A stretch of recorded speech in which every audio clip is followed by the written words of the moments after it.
सब विवाद भूल जाएगा, क्योंकि हमने दोनों कौमों को इज्जत दी है। ओके, थैंक यू, शुक्रिया।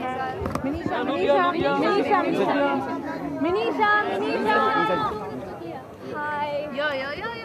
Okay, just take it all together. Hello. Tell me. Look center, ma'am. Look center. Okay, center. To the center.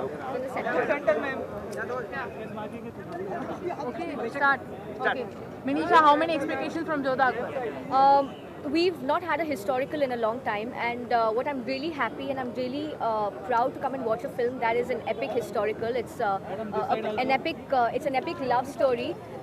So I'm here to watch and enjoy a beautiful film made by a great maker.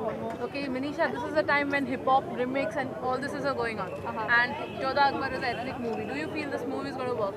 Of course it's going to work. I mean, we need to have a lot more to our cinema than just one type of film. We need to have everything out here because frankly, Indian cinema is going abroad. It's being recognized globally, and you can't be recognized globally if you're just limited and unidimensional in your views.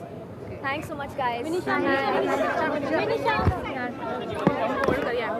ये किसका है भाई?